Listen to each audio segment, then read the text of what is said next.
8ஆம் பார்வைக்கு வித்தியாசம் காமிச்சாங்களா, 3ஆம் பார்வை சனியுடைய 3ஆம் பார்வைக்கு வித்தியாசம் காமிச்சாங்களா, 10ஆம் பார்வைக்கு வித்தியாசம் காமிச்சாங்களா? இருந்தா சொல்லுங்க, நானும் கத்துக்கிறேன். நீங்க ஏதாவது யாராவது சொல்லியிருந்தாங்கன்னா சொல்லுங்க, நானும் சேர்ந்து கத்துக்கிறேன். இல்ல சார், வித்தியாசம் இல்ல சார், யாருமே பொதுவானதான் சொல்லியிருக்காங்க. யாருமே எந்த பலனும் சொல்லி கொடுக்கல சார். உண்மைதான் சார். அதுலயுமே இந்தந்த வீடுகள்ல இருந்தா இப்படி இந்த இந்த கண்ணோட்டத்துல பாக்குதுன்னு நான் சேர்த்து சொல்றேன். சரிங்களா? அது இன்னமும் தெளிவுபடுத்துறேன். அவ்வளவுதான். செவ்வாயோட 4ஆம் பார்வை சொத்து பத்து பார்வையாக இருக்கும். சரியா? அந்த செவ்வாயோட 4ஆம் பார்வைக்கு வித்தியாசம் கண்டுபிடிங்க.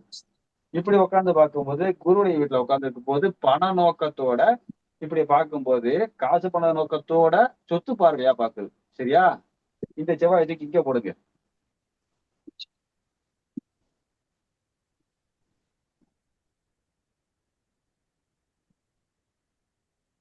இங்க போடுங்க. இதே சொக்கனதுக்கு இப்படி போடுங்க. இங்க சந்திரனுடைய நட்சத்திரத்துல உட்காந்து பாக்குதுன்னு பாருங்க. சரியா? சந்திர நட்சத்திரமா அஸ்த நட்சத்திரத்துல உட்காந்து காதல் கிரகத்துடைய புதனுடைய வீட்டுல உட்காந்து பிறர்மனை நோக்குதுன்னு சொல்லக்கூடிய சந்திரனுடைய நட்சத்திரத்தை வாங்கி 4ஆம் பார்வையால சுக்கிரனை பார்க்கும்போது, உணர்ச்சிக்கு காரகம் சுக்கிரனை பார்க்கும்போது இது என்ன பார்வை தெரியுமா? சுக பார்வை. 4ஆம் இடத்துல சுகம் இருக்கா? ஆமா சார். 4ஆம் பார்வை சுகப்பார்வை. பிறர்மனை நோக்கத்தில் மூலம் உள்ள அந்த சுகப்பார்வை, காம பார்வை. இந்த இடத்துல சொத்து பார்வைன்னு எடுக்க முடியாது. வித்தியாசம் புரியுதா? புரியுது சார். புரியுதுங்க சார். இதை தெரிஞ்சாலும் ஜோசியம். இதை தெரிஞ்சாலும் ஒரு ஜாதகத்தை பார்த்தோன்னே ஒரு மனுஷன் வந்து நல்லவனா கெட்டவனான்னு புரிஞ்சுக்கிட முடியும். அதுக்கு தான் சொல்றேன், என் முன்னாடி ஒரு பெண் இருக்கிறாங்க, நான் அவங்கள நேருக்கு நேரம் பாக்குறேன்னா அவங்கள நான் எந்த கண்ணோட்டத்துல பாக்குறேங்கிறத நீங்க எப்படி புரிஞ்சுக்குவீங்க? வித்தியாசம் காட்டுறேன். புரிஞ்சுதா உங்களுக்கு வித்தியாசம்? புரியுது சார். அதுக்கு வித்தியாசத்தை காட்டுறேன். செவ்வாயுடைய 4ஆம் பார்வைக்கு சொத்து பார்வையா பார்க்கலாம், சுக பார்வையாக பார்க்கலாம், காம சுகமா இருக்கலாம். அந்த பார்வை வந்து காம சுகமாக இருக்கலாம். செவ்வாயுடைய 8ஆம் பார்வை மாங்கல்ய பார்வை, மாங்கல்யத்தை கொடுக்கறதுக்காக பார்க்கலாம். 8ஆம் இடம் கள்ள தொடர்பு, அதுவும் கொடுக்கலாம். மறைமுக ரகசியம் தானே. 8ஆம் இடத்துல மறைமுக ரகசியம் இருக்குல்ல, அதுக்காக பார்க்கலாம். மறைமுகமா இருந்துக்கலாம். வேலைக்கு போற இடத்துல நீ உன் புருஷனுக்கு தெரியாம வந்துரு, நான் என் மனைவி தெரியாம வந்துரு அப்படிங்கிற ஒரு மறைமுக ரகசியத்தோட ஒரு பார்வை பார்க்கலாம். வித்தியாசம் பொறுத்துக்கணும். அது வீடுகளை பொறுத்து, அதான் வீடுகளை பொறுத்து மாறுபடும்.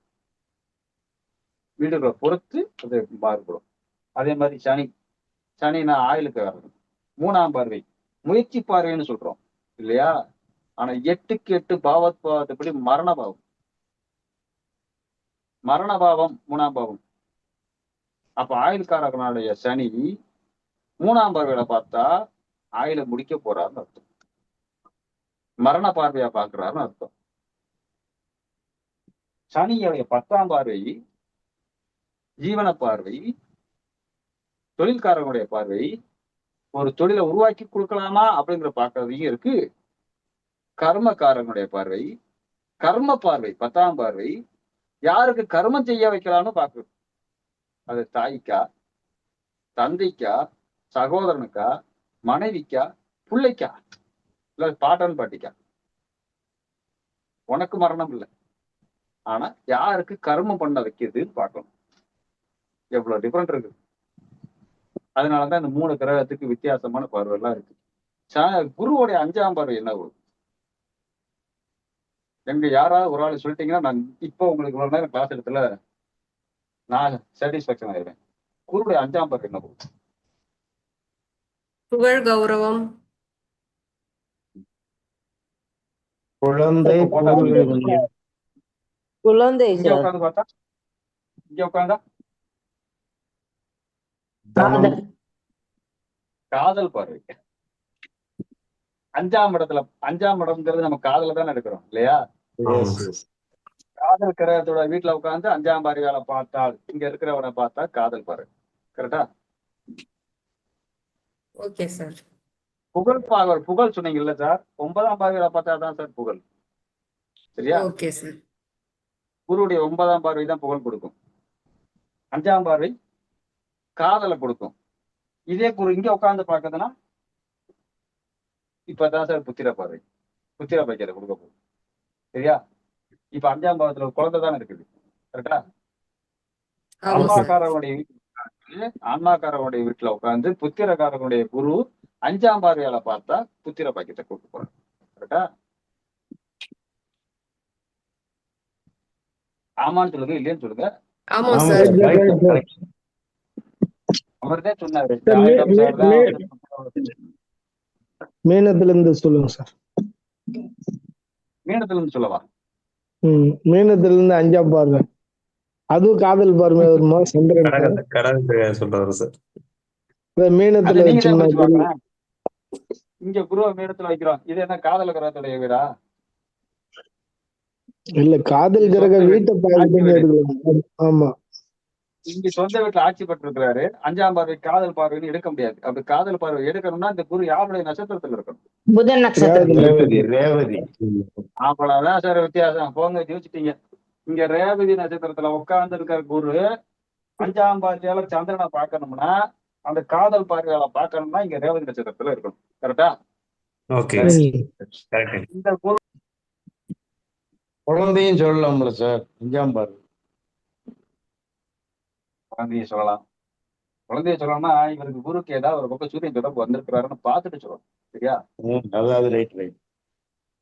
இந்த குருக்கு சூரியன் ஏதாவது ஒரு பக்கம் தொடர்பு வந்து இப்படி இப்படி இருக்கிறார் சூரியன். சரியா? இப்ப சொல்லலாமே.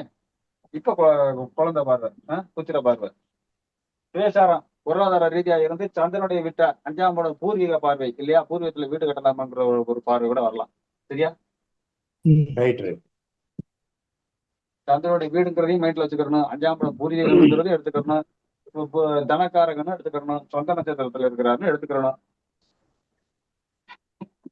இப்படி செவ்வாய் இப்படி உட்காந்து இவரை பாத்துக்கிட்டு இருக்காரு. இப்ப சுய நட்சத்திரம் வாங்கி இப்படி பாக்குறாரு. சரியா? இங்க சந்திரனே ஆட்சியா இருக்கிறாரு கூட வச்சுக்குவோம். சந்திரன் ஆட்சியா இருக்கிறாரு கூட வச்சுக்குவோம். சொத்து பத்துக்கு காரன்னு சொல்லக்கூடிய செவ்வாயுடைய பார்வையை வாங்கின குரு சொந்த நட்சத்திரத்தோட பூர்வீகத்தை வீடுங்கிற சொல்லக்கூடிய பூர்வீகத்துல வீடு கட்டலாமாங்கிற ஒரு பார்வை இருக்கும். ஏன்னா இதுக்கு தாண்டாப்புல இங்கேயும் விழுந்துரும் பார்வை. வந்துச்சா? ஆமா, 8ஆம் பார்வை. பார்வை விழுகுமா? ஆமா சார். வந்துருச்சா? செவ்வாய் பார்வையும் இங்க விழுந்துருச்சு, இங்க குரு பார்வையும் விழுந்துருச்சு. நான் பூர்வீகத்துல வீடு கட்டலாமா? வருமா? அது பிறகு இணைச்சு பலன் எடுக்கிறதுக்கு வருவோம். இவ்வளவு ஆராய்ச்சி பண்ணிருக்கோம். நைட்டும் பகலுமா விட்டத்தை பார்த்துக்கிட்டு உட்காந்து ஆராய்ச்சி பண்ணிதான் எடுக்கப்பட்டது. சும்மா எடுக்கல. ஏன்னா இந்த புக்ல இல்ல. அவ்வளவு எஃபர்ட் போட்டது. நோட்டு பேப்பர் பேனா வச்சு எழுதுற பழக்கம் எனக்கு இல்லை. எல்லாம் மனக்கணக்கிலேயே எடுக்கப்பட்டது.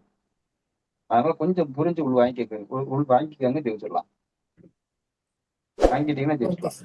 கண்டிப்பா சார். அதுக்கு பார்த்தா பொறுமை நிதானம் தான் வேணும்.